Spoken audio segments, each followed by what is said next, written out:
Hey guys, welcome back to another episode of For the Record Season 5.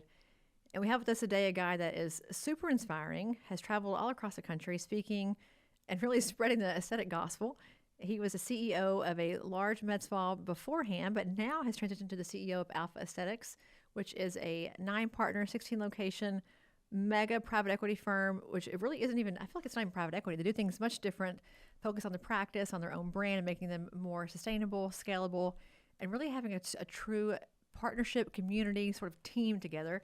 So we have with us today John Wheeler, who is the mastermind behind all of it and has been in the industry for quite a long time, both as a CEO on the med spa side, but now as the guy in charge of all of this incredible alpha footprint all across the country.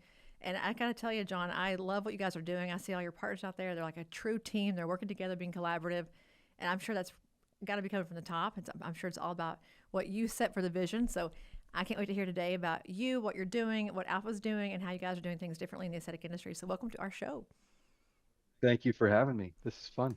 Yeah, I've seen you everywhere lately. I mean, you really are like an evangelist out there telling practices how to do better, be smarter, be more innovative, do things, even DIY things on their own. But you've cut your teeth here. You've been here for a hot minute doing a lot of things on your own. So give us an idea of kind of your background and how you ended up in aesthetics. Yeah, definitely an unorthodox background for sure.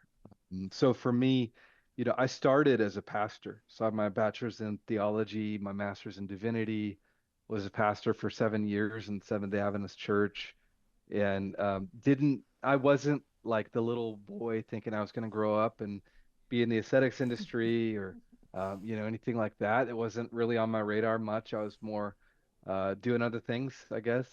And then in 2012, I started a wedding company, grew that, was able to sell that business in 2017. It was Michigan, moved back home to Northern California. And that's where my father-in-law pulled me aside and asked me if I would help just with some social media marketing and marketing for this med spa that he was going to start.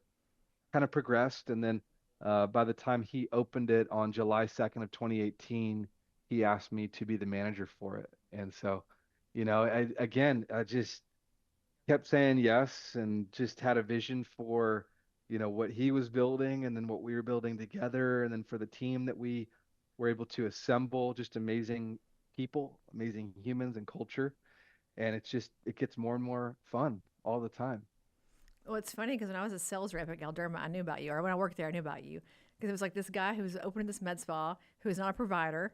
And it was like at the time where that was not a thing yet. Like people didn't do that yet. You had to be a doctor to own it. Like no one thought about MSOs or any of this kind of stuff yet. And your name came up, and I remember finding out who you were. And like, why is this random guy owning a med spa? And now it's so common, as you know, to have a management group or a person who's not a provider who owns a med spa. So you're like the first person I really knew about who ever did that. So fun fact, by the way, I'm not stalking you. I just happen to know who you were. But I think you No, that's funny. I I will say, a lot of people try to do it. There's only one way to do it well, and that requires a few things. If you're a non-provider that has some sort of ownership of a medical spa, that's not a passive form of ownership, right? Like I'm talking a day-to-day, really trying to lead a medical spa.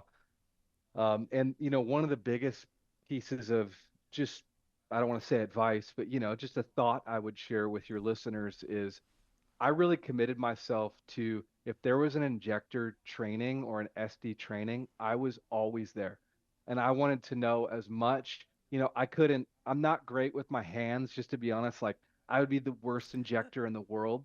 But with my brain, like, I wanted to understand the rheology differences behind every type of filler and every line of every, all of these. Like, I wanted to know all the different Vicross and Hylicross technologies and the Nasha and the expression technologies and how are they different on a molecular level, right?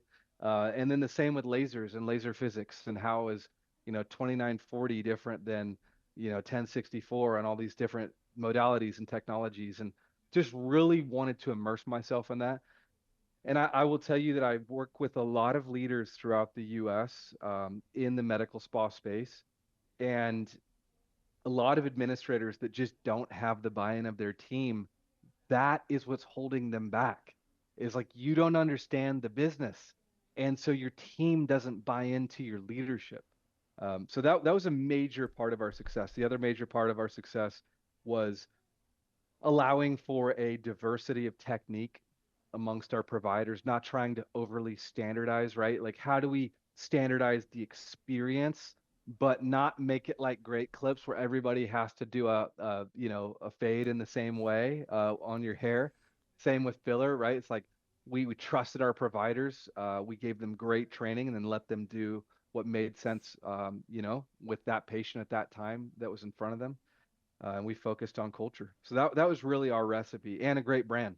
We really focused a lot on branding and marketing and building something that we believed in, and that we had a lot of influencers, 46 influencers every month come through the door, and just try to blow the roof off of everything. You said so many things there that I just absolutely love. I got to like rewind the tape in my brain. But the idea, first of all, of like letting them do kind of their own technique. I think if the philosophy is the same, if we ascribe to the same aesthetic, like don't overfill lips or don't overfill, the same kind of ideals. I love that you can kind of paint your own strokes. As long as we get to the end goal is the same, we can do our own thing. But what I also love that you said, I think is so important, and I hear this every day as well, is you've got to be a student of your craft. And even if it's not, even if it wasn't your craft, or I mean, I'm the same way. I've been to thousands of hours of CMEs. I've been in like 50 cadaver labs, like so much training with injectables. I feel like I could inject, but I just don't, I'm like you, like my hands are not built for that, honey. But same idea. If you're going to work in an industry, know all that you can. And I think people protect their providers from the numbers. And I'd love to hear your philosophy on this. I think if a provider understands the numbers, they buy into why they need to do certain things to help the numbers. Like if you don't know where you are in a day and the benchmarks of your P&L as a provider, how will you ever know what your behavior is impacting? Like I think you have to understand kind of all facets of the business to be an entrepreneur in the business and to be helpful for the business to grow. And I think there's things you certainly would keep, you would hide here and there just because it's better for the business. But at the end of the day, I want to know, like, is this profitable? Is it not profitable? Am I costing us? Am I making us money? I don't know what your thoughts are on that, but how much of things do you share with a provider as far as like, cost of goods sold and all the different things? Well, what you're talking about, I mean, there's a couple ways we can take it, but really we're talking about this idea of open book management. There's a book that our COO here at Alpha turned me on to called The Great Game of Business, and it's kind of become like the Bible for our company. And it's based on this idea of, actually, it's one of the books that really popularized this idea of open book management. And it's based on this idea that the business is a game, right? And how our business is performing is the score. And so not sharing at least a healthy amount of insight and metrics and performance data with your team is as crazy as if you were playing a basketball game with no scoreboard, right? It's like, well, who's winning? I don't know. How are we doing? I don't know. I just know that we're playing. And so for me, if you're going to be showing, profitability, things like that, it can be helpful to have a compensation structure that is in some way tied to that, whatever industry you're in. I do understand that it can be very difficult for some people to understand the idea of profitability, or the idea that, like, somebody owns a business and there's profit that maybe isn't being distributed amongst everybody. I can understand that that would be a hard thing for people to share. But whether you share that or not, I do think, to your point, Tiffany, there's a lot of data and performance that can and should be shared, right? Even if you want to just go down the road of personal performance. So, like, I believe firmly, and I can tell you one thing that we did at Aesthetic Center in the early days: every provider needs to know their revenue per hour. I mean, that is like the number in your business, the number. Everybody needs to know it. And what I love about it is aesthetics is an industry where it's very friendly to families and to schedule, right? And so for a lot of our med spas, we have people that work 5 days a week. We have some people that work a day and a half a week, or like 2.5 days a week. And they want to be home with their kids most of the week, but they want to come in a couple times a week and have patients and have a career that they're devoted to, but not necessarily for 40 hours a week. That's where I love revenue per hour. Is it's like it puts everybody on a level playing field. It's super helpful. It's a true measure of productivity. It's the ultimate measure of productivity, even more than volume per guest or revenue per visit, right? Revenue per visit, you can have a high revenue per visit and a low revenue per hour. The way you would do that is, if I see one patient a day, but I'm giving them like a $2,000 service in one day.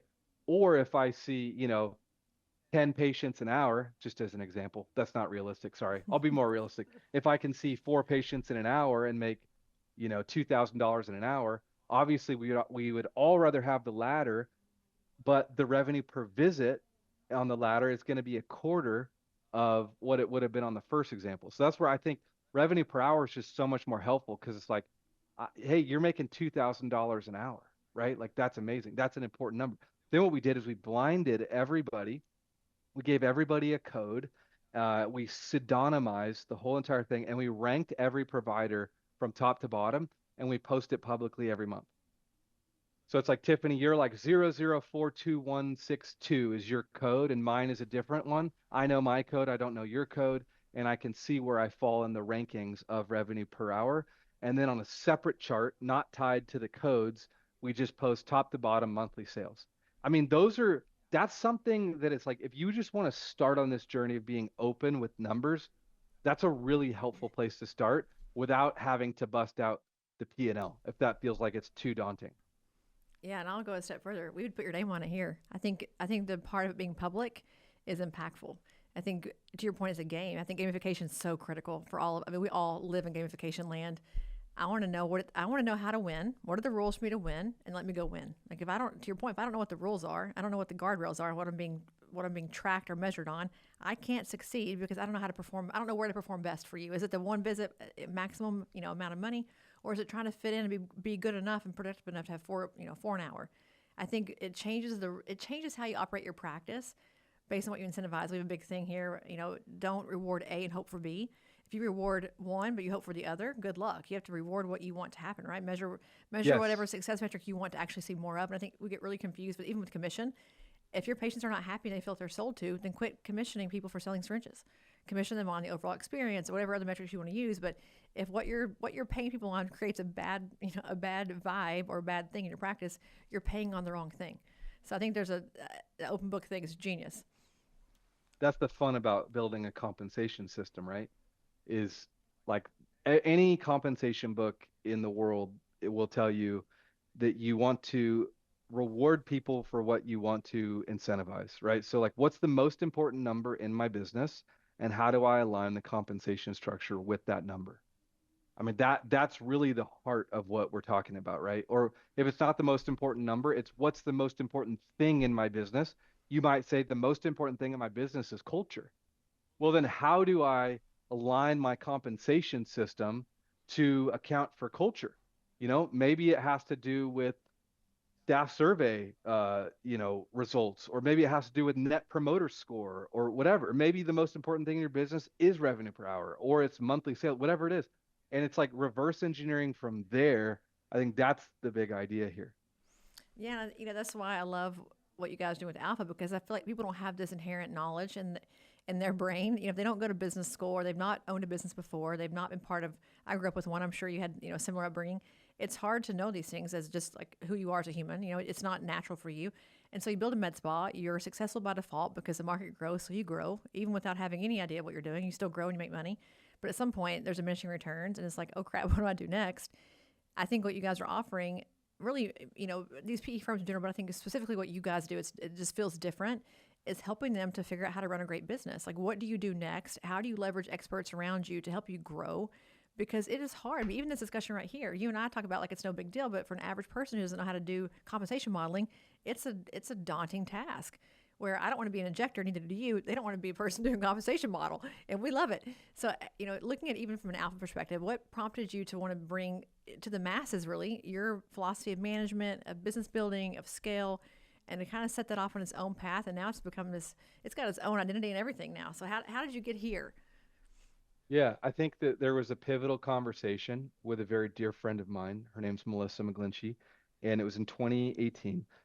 And I shared with her like my big vision, right? She was the first injector I ever hired at Aesthetics Center, and I shared with her this big vision of like I want us to build this nationwide medical spa company where we just standardize everything. And it's like, we say it all the time, like the magic of McDonald's is that a Big Mac tastes the same in Florida as it does in Alaska. What if we could build that with aesthetics? And this was a time that, there was kind of the rise of some of these big box brands, but they weren't nearly what they are today, not even close. And so I remember she said something to me that I'll never forget. She just said, "John, you don't understand injectors." And I was super early in my career. And I was like, it was hard for me to hear that.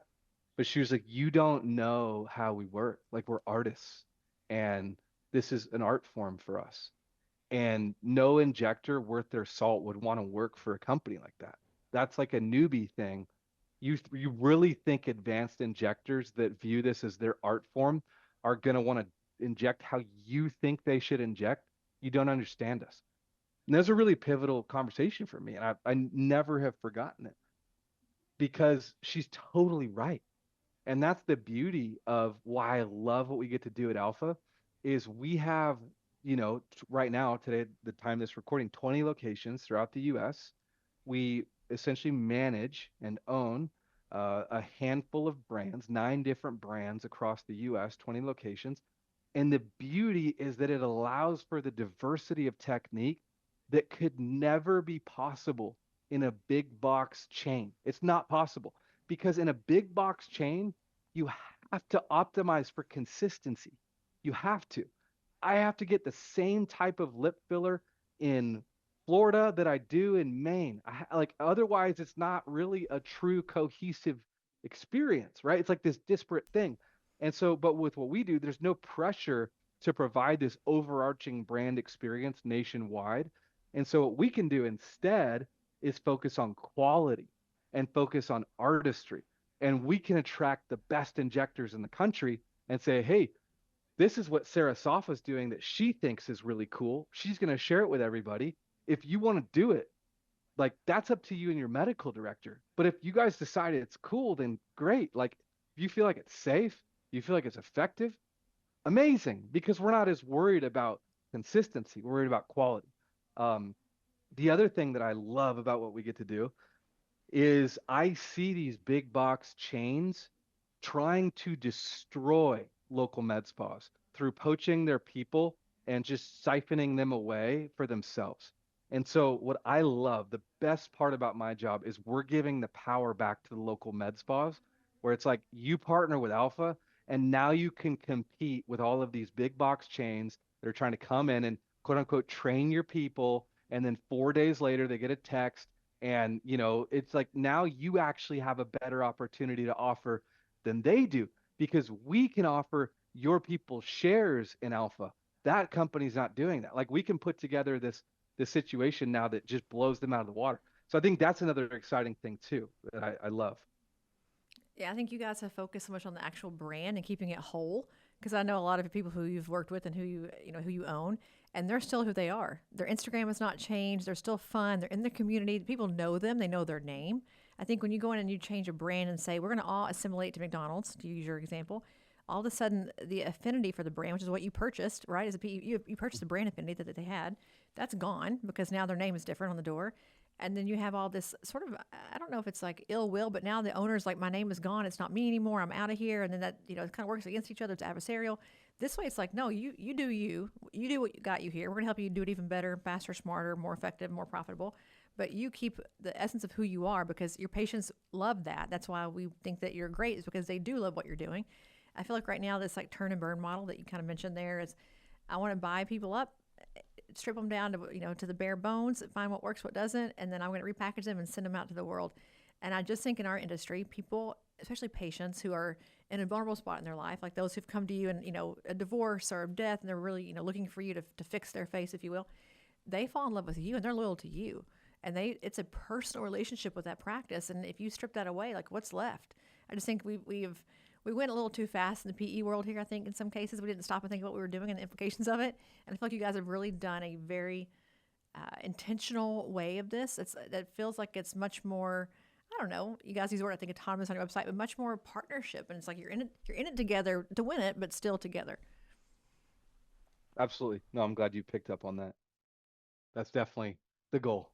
Well, speaking of that, like you mentioned some things that you can do together, and I think a small med spa has a hard time competing now with these bigger groups. because of all the things you can do. I've heard you speak at our event recently. You talked a lot about like do it yourself things, like how to be the giant when you're not yet the giant, and you had some really cool tips and tricks to do. What are things that if you were looking back at your previous role as CEO from a scale perspective, what are things that you need to do today to compete? Like if you can't get an alpha in your world, you're not there yet. What are things you've got to do or that you really should be focusing on to succeed long term? Yeah. Well, what I shared at the accelerator event, I really believe, and what I encouraged your attendees to do was to focus on three things. And that those were my three things, right? Like you might ask other CEOs and they might tell you differently, but I'm telling you based on my experience and what I believe, there were three things that were very, very pivotal to me. And that was focusing on the people, on the brand, and on the numbers. And if you can really get those three things right, I mean, I think that's a huge part of this, right? Like make a great culture, focus on the people, create a place where people want to work, where they want to not just work but retire one day, where you're taking care of them from their benefits, and they just they feel a sense of tribe and mission and purpose, right? Build a brand that is big and it feels, inspiring, and there's a wave of influencers and the community that wants to be a part of your brand, and it feels bigger than it is, right? And you spend time on your logo and your website and all these things, and it's something that people resonate with. And then the numbers, I think this is something that a lot of people miss, but I will tell you, if you want to run your business in a way that aligns with some of the biggest businesses in the world or in our space, as CEO of Alpha, I spend a long time every day in the numbers. Our COO, Gary, spends a lot of time in the numbers every day. This is what it means to run a business at the highest level, is to know your numbers intimately, right? There's a saying, know your numbers, know your business. And so I think a lot of people, they feel like they know their business because they know what all the hot topics are and the current events and like who's disgruntled, who's not, but they don't spend the time in their P&L and L and in their cash flow forecasts and all of these really important operational KPIs, just memorizing them that they should. And I think that's a big opportunity for a lot of people too, just knowing those numbers inside and out. Not just the numbers, but also the percentages. So like what's our gross profit percentage? What's our net profit percentage? As a percentage of revenue, how much are we spending on marketing? How much are we spending on admin? How much are we spending on our COGS or on our direct labor, right? Knowing those as a percentage of revenue and having them able to just rattle off, even if you got to build flashcards, right? Like get your P&L out, figure out the percentages, put them on flashcards, just drill yourself and you'll just memorize it. You'll be better for it. Well, and you have to know what they even mean. I think the part of it too is that to know the numbers is one thing. To use them in a decision making capacity is something totally different. And I think we do, in many cases, we might know the numbers. We know we're selling a lot of Botox this week. Again, that like recency effect where it's like, I think I'm doing a lot of Botox. I've been doing a lot of Botox this week. Actually doing way more Dysport over the course of the last 3 months. I think there also is that sort of bias that you get when you work in it. But like the numbers, I hear this all the time. I'm sure you do as well, John. But people say, oh yeah, if Sheena Bay said it or Erica Berry said it, I'll do that. But do you know why you're doing it? Do you know why it makes sense for your practice? They have a different practice than you have. I think there's a part of it that's like influencer in our industry right now is very prominent, which many of them are amazing. I don't mean that at all. It's nothing on them. But I think whatever they do, people start to do it as well without really knowing what the background of that decision happened to be, what their numbers look like, and why they did what they did. And I think we do have this sort of following mentality here, follower mentality, that you've got to know why you're spending it, what you're spending it on. It doesn't make sense for you. So I think like this idea of just good basic percentages, like here's the benchmark of a good practice, like the backbone and the DNA of a good practice. Just do that. Just stick with that. Whatever's hot and trendy, that's one thing, but just do good business principles. That's a hard thing to teach people. They get really caught up in the limelight and the fame and the fun of it, and they have a really hard time just getting back to the basics. But I'm not sure if you ever see that in your world, but I definitely see it here. Yeah, this is medicine. This is science. This should be based on science. And a majority of our industry is just these KOLs that are bought and paid for by these big companies, and they'll say whatever these big companies want them to say. And it's not necessarily a whole lot of science a lot of times it just has a lot more to do with, who's the highest bidder. So My preference is to, yes, scientifically study who has the best technology. My thing when I was like, reps always want you to bring in new SKUs or new piece of capital equipment. For me, it's like, hey, I just want all my reps to know I'm not going to make any decisions. I don't make a single decision. By the way, why should I? I'm not an injector. I'm not a doctor. I'm not a nurse, NP, none of that. Why should I be deciding what fillers we carry? So if you want our injectors to use your product, then schedule some trainings for them, get them trained on their product. If they tell me that they would rather use your product than some of the others, then I'll buy them because that's what they want. And you want me to buy this laser or I'm going to buy this laser, I'm never going to buy a device without demoing it. Never. And by me demoing it, I mean our team and our leadership demoing it and them making the decision, right? And like, I don't care if they choose the more expensive device or the less expensive device. I want my team using the tools that they feel help them do their job the best, take care of their patients the best, and not what's the cheapest or what is the most buzz of the KOL thing. It's like, no, like let's use science and let's use our own experience to make the decision. By the way, I think that that's just good leadership. I think that good leaders, like ideas, are overrated.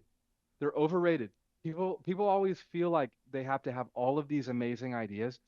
What I've found as a leader is I just want to give people what they want. Like, let me just sit down with you. Let me sit down with my team. Let me figure out what you guys want.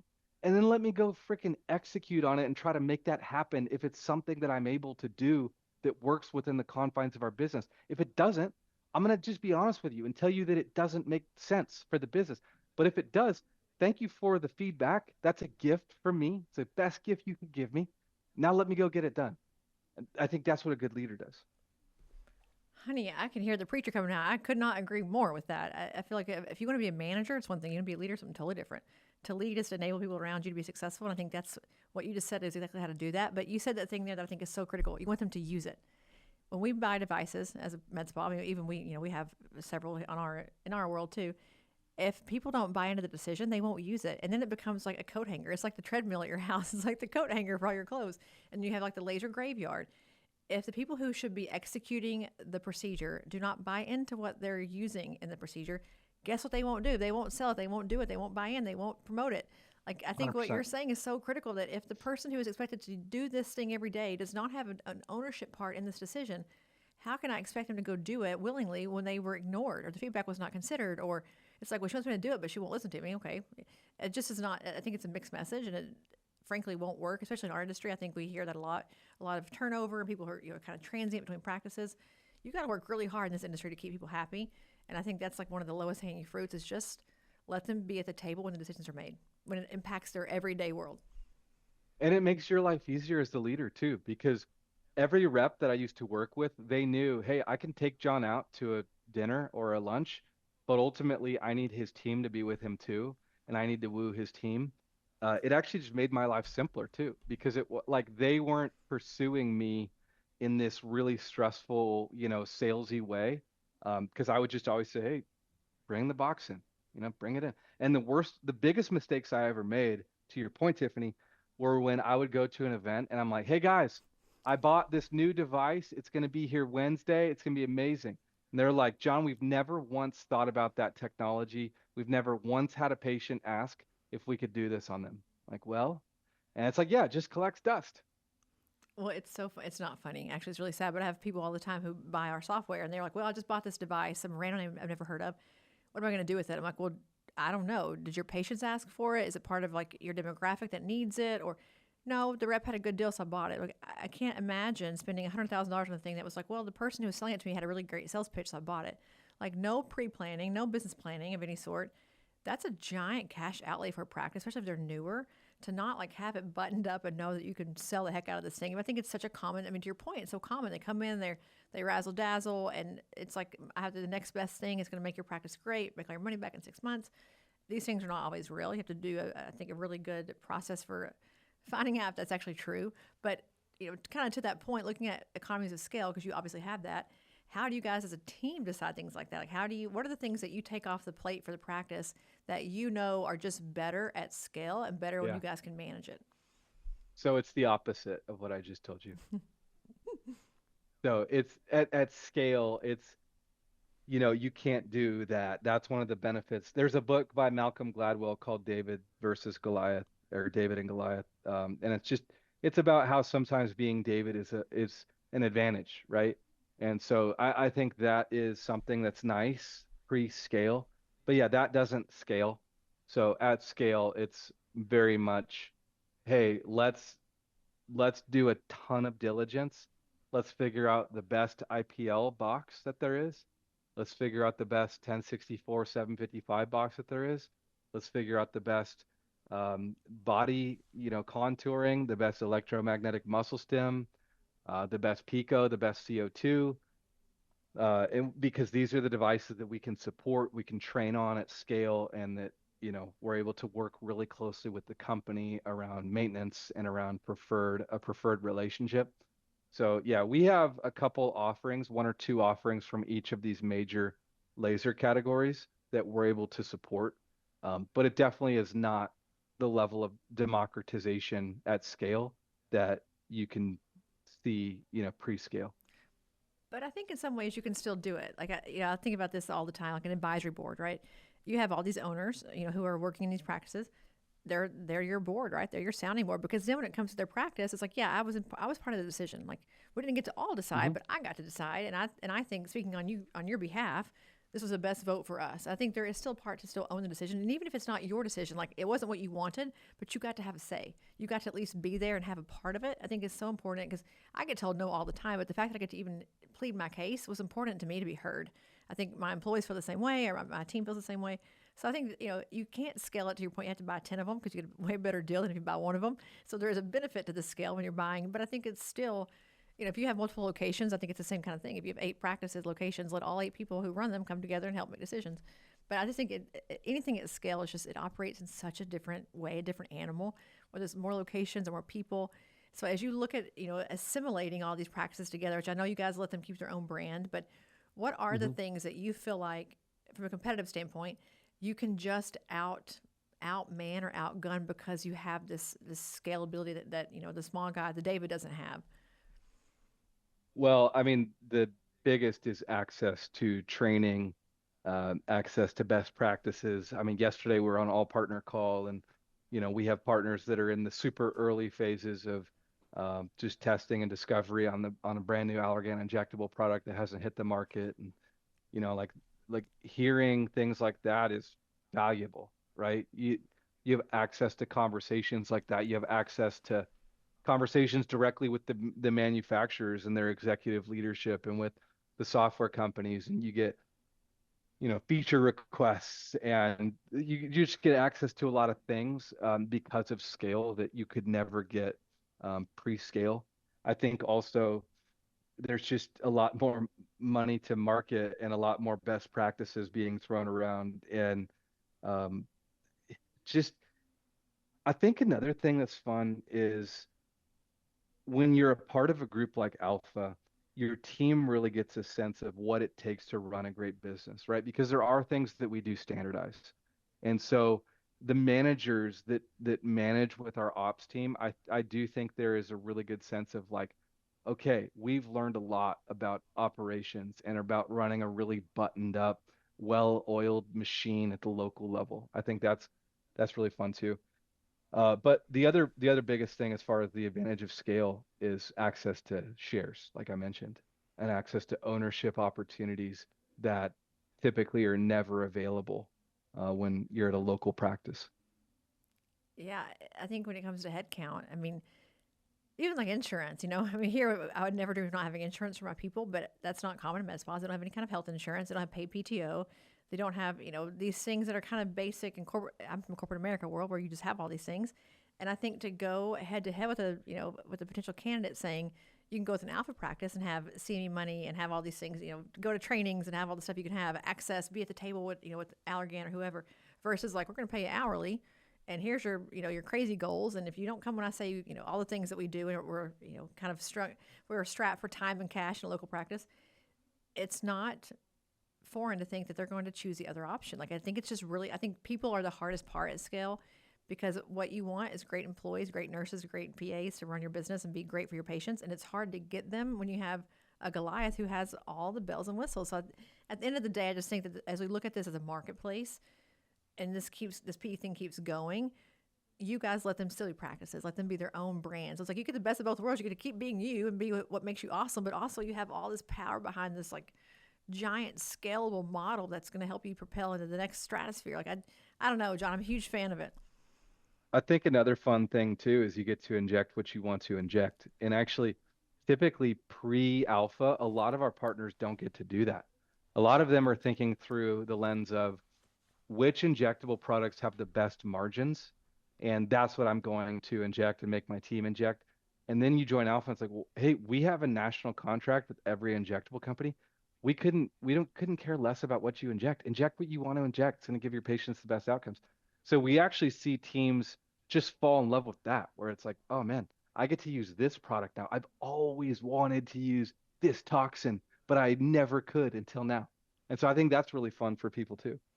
Yeah, you get to have all the devices that are, the ones that are safe and effective, what you mentioned, all the products. I think what you said there about being at the table for the discussions, you get access. Like to be an injector in 2024, to be able to be in a research study of any sort or hear what's going on in advisory boards, to get to make the trip to Sweden or to wherever they're having all these things going on, to have that kind of access, to know that about your world that nobody else knows, to me is such a cool thing. Like I love to do things like that on the business side.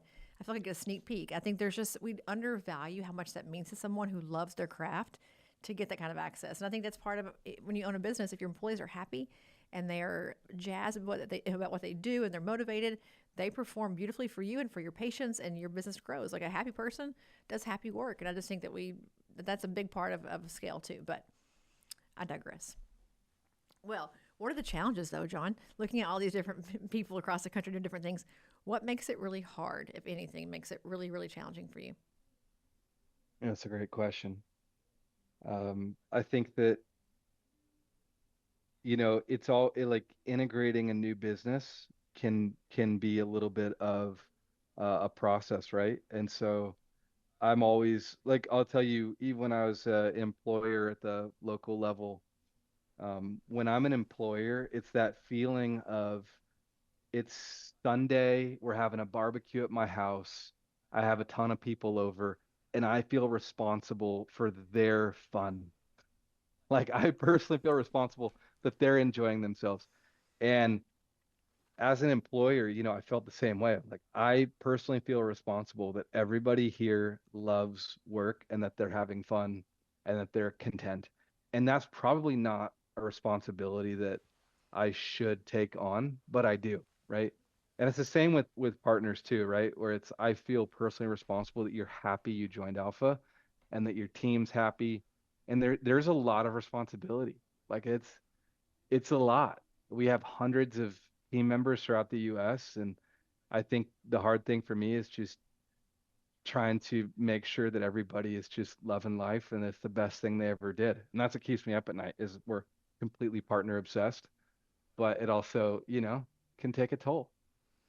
Yeah, I think if you don't love your business in that way and it isn't constantly on your mind, I don't know. I think you're not in it enough. Like I worry about our practices every day. I mean, we control their whole business, and I'm like, if this thing goes down, or if they can't run a credit card, or whatever happens to them, like it's on me, and I take that very, very. Our whole team is very seriously, because we are controlling their destiny without them really kind of agreeing to it. Like they don't know how much they control it because of what makes their systems work, and to you, you're controlling so much of what they purchase and how they purchase it in their P&L, and it's a huge responsibility. I think anytime you own anything, as you know, it's a stressful place to be. I think people glamorize entrepreneurship in our industry, and it's like you want to be, make money, go be an entrepreneur. Like I don't know. There's a day where entrepreneurship is really looks really nice sometimes, and not having the pressure of the whole world on your back looks like a much better place to be on a beach having your mai tai, relaxing versus worrying about payroll and you know goods getting shipped and all the things happening. It's a stressful little world that we live in, John. I sympathize and empathize with you on that one, 100%. Yeah, I mean, running a business is not easy. And for your audience, the people that either own the business or they manage the business and it feels like they own it, it is all consuming. It's all consuming. And, especially I don't know if I told you this, but I think I did actually. My father-in-law is our facial plastic at Aesthetic Center. My wife is the lead injector at Aesthetic Center. And then my mother-in-law actually worked at Aesthetic Center too for a long time until about a year ago. So it's a family business. And Thanksgiving dinner, we're talking about work, or we're talking about laser physics, or we're talking about a problem that needs to be solved. Like it's everywhere all the time. And anybody that has a family business too will probably tell you that it can be hard to balance all of that. That's actually something that anytime somebody's like, I work in a family business, that's what I ask them. I'm like, how do you balance it all? How do you find balance in your family through conversations? But yeah, I love it, and I think that's what keeps me going every day. Is my hobby is work. I think you'd probably say the same thing. Like I don't have a ton of hobbies. I just genuinely love to work. I love the strategy. It feels like my life is a game of, Settlers of Catan. It's like a board game, and it's so fun. I just love to work. Well, you mentioned books earlier. I love the book by Simon Sinek, Infinite Games, which very much is the Mm, same kind of gamification of, the business. The goal is to survive. There is no winner and loser here. Like you can't win a business. You have to just survive. Like winning is sustaining. It's staying alive and staying afloat, which demands constant innovation, constant rework, constant improvement. I mean, there's never a day that probably you or I are thinking about or not thinking about how to make things better, faster, smarter, stronger. Like it's just constantly in your mind. And I do think that there is this over glamorization of owning a practice. And I think people are finding more and more now that it's like, wait a minute, I can do really cool things, be an artist, I can have access, but let somebody else worry about that. And I think that we will see the swing come back to that, I think, which is sort of the economy and things happening right now where they'll go back to that model of like, let me be a really great, amazing injector in your practice and let you worry about all that stuff. And there's something to be said for that. But the business of having your whole family work with you, John. God bless your sweet soul. I bet you had some very fun Christmases and Thanksgivings and all the holidays. So glad you survived that.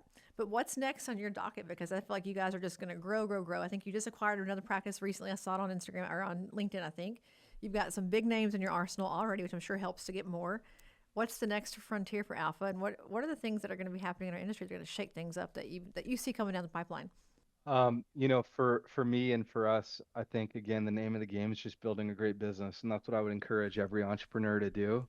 Is the temptation is always to think about what about when this happens, or someday.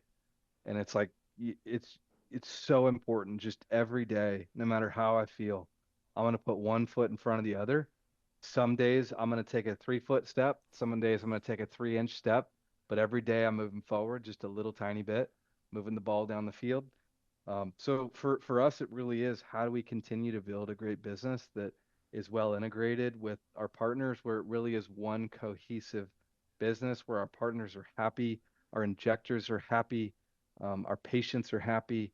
Everybody is just really feeling like, this is the best decision we've ever made. And that's what you could probably get that through this conversation, but like I just take a lot of responsibility, man, for people being content with the culture and where they work.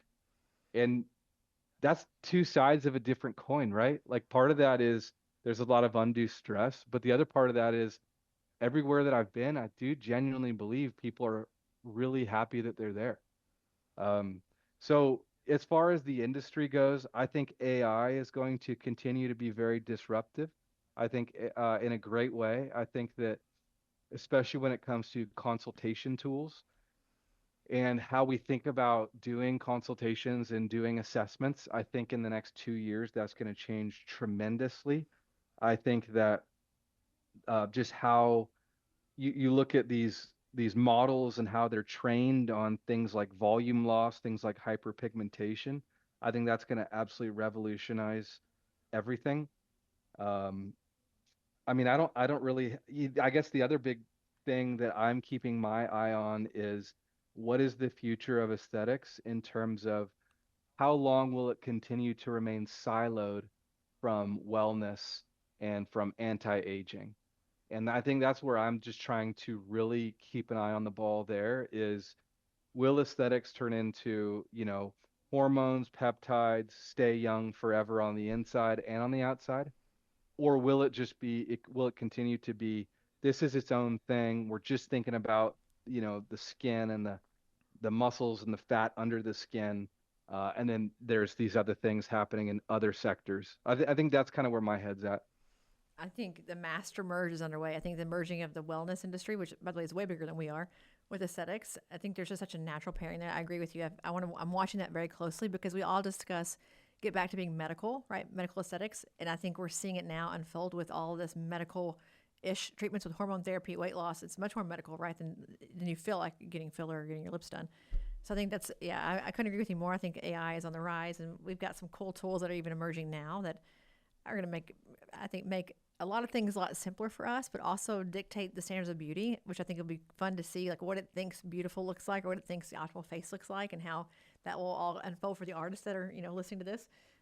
Is your artwork the same as their artwork? I have no idea, but that'll be fun to watch. But I tell you, John, I've heard you speak a few times, and you're always so on point, and you speak the truth from a place that's like wanting to do good for others, which I love so much. And I think you guys have just really nailed it. You've made this incredible model. I see your people out having fun together. They're always together at conferences. You see them all together. All your owners are together hanging out. But I think they probably find a really good sense of culture and team there that you built. And I mean, that's all a testament to what to what you're doing. And so it's fun to see. I want to keep watching you guys grow and grow and grow. But also, if you guys have not heard John speak when he's at any of these events, like at AmSpa or wherever you're at next, go to his lectures, listen to him talk, because I think you'll just get so much out of it about really, I think almost like getting your mindset right too. Not even just the business, but like how to think about your job and your work and what you're doing. And I think you just really put it all out there in a way that's easy to understand. So very digestible. But I think, I don't know, John, maybe you're the next, I mean, you're leading the next frontier, right? With Alpha and what's going on. So keep us in the loop because we want to know what's next for you. But where can we watch you talk next? What's your next big podium? Well, if people can follow my podcast, Great Friends Podcast. They can follow. We have a medspa marketing group chat podcast as well. We have an alpha network of podcasts, and we're launching another one actually in the next week or two about operations, which is exciting. As far as the next show, I'm going to be at the Aesthetic Show. That's coming up here at the time of this recording in Vegas, and then I'll be at Aesthetic Next after that with you. Guys, go listen to Great Friends Podcast. It's so good, John. I love listening to that podcast. It is such great content and it's so diverse. I love it. I just saw the other ones today. I'm going to check them out too, but your podcast is fantastic.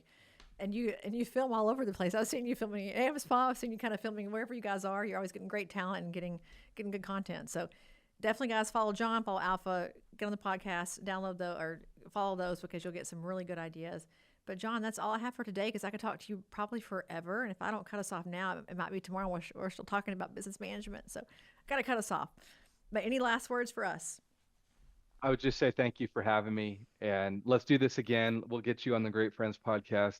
And I would just encourage everybody, put your people first, and the rest of the score will take care of itself. I'm telling you, just love on your people well, and whether that's your team or your patients, and everything else will figure it'll fall into line.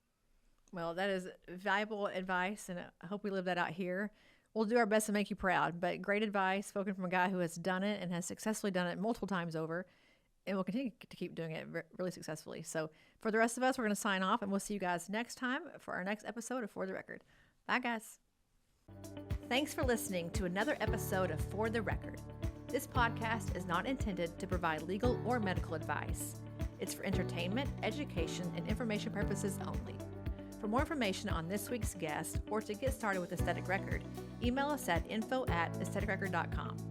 Be sure to tune in next week for more fresh perspectives on disrupting the status quo and surviving in the aesthetics industry.